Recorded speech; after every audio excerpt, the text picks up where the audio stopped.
దొంగ వ్యాపారం, అదంతా దొంగ వ్యాపారం అంటే అతను దొంగ, అప్పుడు అతను అనొచ్చు ఆ దొంగ వ్యాపారం నేను చేయనీలే. ఇతను చేసిన దాన్ని వాళ్ళు ట్యాక్సులు కట్టి, అంటే డబుల్ ట్యాక్స్ పడింది వీళ్ళ ఫైన్, అంతే తేడా. ఇతను అమ్మిన దొంగ సరుకు, ఇప్పుడు మీరు ఒకటి అమ్ముతున్నారు సరుకు, మీరు బిల్ లేకుండా అమ్మారనుకోండి, నేను అది క్వాలిటీ వెరిఫై చేసుకున్నా కూడా నేను బిల్లు లేకుండా ఉంటాను, నేను డైరెక్ట్ అమ్మటం కుదరదు. నేను బిల్ జనరేట్ చేసి మీరు కట్టిన బిల్లు అవతాడు కట్టి మేము కట్టేయాలి. పాత వాళ్ళు అలాగే చేశారు. వీళ్ళు ఇప్పుడు నా దగ్గర అంటే నాకు సప్లైలు కూడా అలాగే చేశారు. మాకు చేసిన వాళ్ళకి, మాకు నన్ను డైరెక్ట్ సపోర్ట్ చేసే సంస్థ అయితే డైరెక్ట్ ఓపెన్ కూడా మాకు సంబంధించిన సమస్య కాదు. బట్ వాళ్ళు నా రికమెండేషనే కదా. నా పేరు మీద బిజినెస్ ఎవరు ఉంది, ఇతను దొంగ పనులు చేస్తున్నాడు, బిల్లులు ఇవ్వట్లేదు, అసలు బిల్లులు ఇవ్వడం అసలు రిజిస్ట్రేషన్ చూపించండి, ఎంత వ్యాపారం చేశారు మొత్తం. నేను పాత కొత్త అన్ని అషామేషిగా ఉందా, మొత్తం డిపార్ట్మెంట్కి వెళ్ళి కూర్చుంది. ఎక్కడ వద్దు దమ్ము ఉందని చెప్పాను, ఇదే దమ్ము బహిరంగ సవాల్ డిపార్ట్మెంట్కి కూర్చుందని చెప్పండి, లోతు తవ్వుదాం.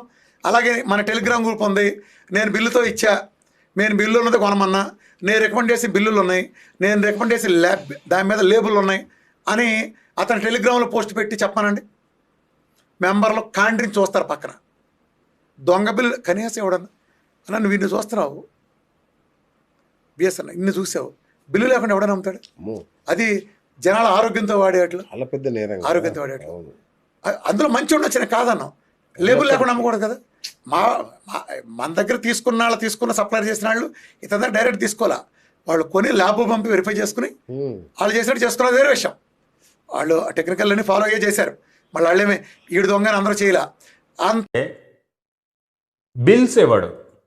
ఒకటి, నేను బిజినెస్ చేయట్లా, ప్రైసెస్ బర్బరైన్ పైటోజోమ్ది థ్రోన్ బ్రాండో లేకపోతే నవ్వో ఇంకొకటో అమెజాన్లో 60 క్యాప్సూల్స్ 6,000 to 8,000 ఉన్నాయి. కుర్కుమిన్ కానీ, క్వర్స్టైన్ కానీ, బర్బరైన్ కానీ. ఇవి నేను డైరెక్ట్ మాలిక్యూల్ చెప్తాను ఎవరికైనా, ఈ డిసీజ్కి ఇవి వాడుకుంటే హెల్ప్ అవుతాయని చెప్పి స్టడీస్ ఉన్నాయి అని చెప్పి నేను రెగ్యులర్గా హెల్త్ రివ్యూస్ చేస్తూ ఉంటా, దాంట్లో చెప్తా ఉంటా. అట్లాగే టెలిగ్రామ్లో ఇదిగో ఈ రివ్యూ వచ్చింది, కొత్త స్టడీ న్యాచురల్ మాలిక్యూల్స్ మీద అన్నీ కూడా నేను టెలిగ్రామ్లో పోస్ట్ చేస్తూ ఉంటా. పోస్ట్ చేస్తూ ఉన్నప్పుడు it's like educating the people, education.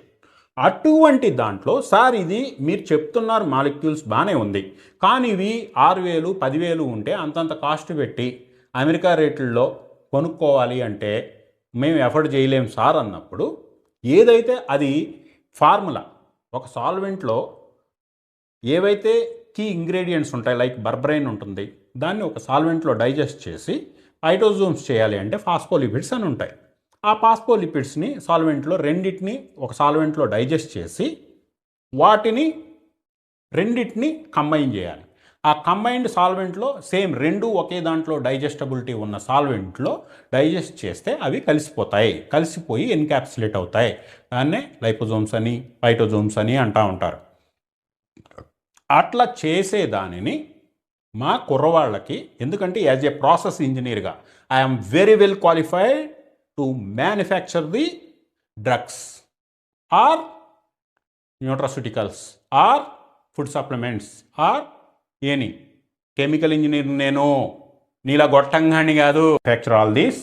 దాన్ని నేను ఎవరైతే కోవిడ్లో వాలంటీర్స్గా వచ్చి ఫ్రీగా పనిచేశారో అటువంటి వాళ్ళకి ఇంకా మన సర్వీసెస్ కంటిన్యూ చేయాలి అంటే ఆ టీంని వాడుకోవాలి. కాబట్టి జీవితాంతం ఎవరు ఫ్రీగా సర్వీస్ చేయరు, కాబట్టి వాళ్ళకి ఏదో ఒకటి ఏర్పాటు చేసి ఇదేదో మీరు చేసుకోవచ్చు కదా అని చెప్పి నా ల్యాబ్స్లోనే చిన్న బ్యాచెస్ చేసి పైటోజోమ్స్ చేయటం, లైపోజోమ్స్ చేయటం, దాన్ని క్యాప్సులేట్ చేయటం.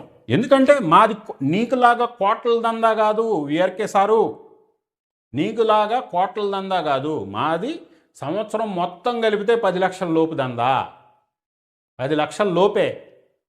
సంవత్సరం మొత్తం కలిపితే 10 లక్షల లోపే. సో ఎప్పుడైతే 10 లక్షల లోపు టర్న్ ఓవర్ ఉందో, 10 లక్షలు కాదు, జిఎస్టీ రూల్స్ చదువుకోండి. మీరేదో ఆడిటర్ అని చెప్పుకుంటారుగా, బొక్కలో ఆడిటర్.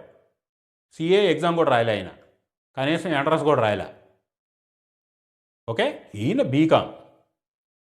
ఓకే, బీకామ్ గారు పోనీ అట్లీస్ట్ ఆ అకౌంటింగ్ దానికి సంబంధించిన సబ్జెక్టే కాబట్టి కనీసం ఎట్టాగి మెడికల్ సైన్స్లో అయితే మీకు అర్థం కావు కాబట్టి GST unregistered unregistered supplier rules తెలుసుకోండి. Up to 40 lakhs turnover there is no need of GST registration, there is no need of raising any invoice. By law GST 40 లక్షల కంటే టర్న్ ఓవర్ ఉంటే ఇన్వాయిస్ అవసరం లేదు. ఒకవేళ వాళ్ళ నుంచి unregistered GST vendor నుంచి ఎవరైనా పెద్ద సంస్థ రిజిస్టర్డ్ అంటే మీకు లాంటి కోట్ల దందా చేసే సంస్థ గూడ్స్ తీసుకుంటే రివర్స్ ట్యాక్స్ మెకానిజం అని ఉంటుంది జీటీటీలో. నువ్వు కనీసం బీకామ్ సరిగ్గా చదువుకొని ఉంటే బడికెళ్ళి ఉంటే ఇవన్నీ తెలిసే నీకు. నువ్వు అది కూడా సరిగ్గా చేయలేదు కాబట్టి నీకు తెలియదు. 40 లక్షల లోపు టర్న్ ఓవర్ ఉన్నవాడు దగ్గర నుంచి నీలాగా కోట్లలో టర్న్ ఓవర్ చేసేవాడు గూడ్స్ తీసుకోవాలి అంటే ట్యాక్స్ నువ్వు కట్టాలి, వాళ్ళ ఇన్వాయిస్ నువ్వు రేజ్ చేసుకోవాలి, వాళ్ళ దగ్గర గూడ్స్ తీసుకొని బిల్లు నువ్వు రేజ్ చేసుకోవాలి. దాన్నే జిఎస్టీలో రివర్స్ ట్యాక్స్ మెకానిజం అంటారు. ఓకే, నీకు తెలియకపోతే మీ ఆడిటర్ని అడుగు. మీ ఆడిటర్ కూడా తెలియలేదనుకో ఆడిటర్ని మార్చి జిఎస్టీ ఆఫీసర్ దగ్గరికి వెళ్ళాడు. ఓకే, జిఎస్టీ ఆఫీసరు అయ్యా అవసరం లేదు అనే చెప్తారు.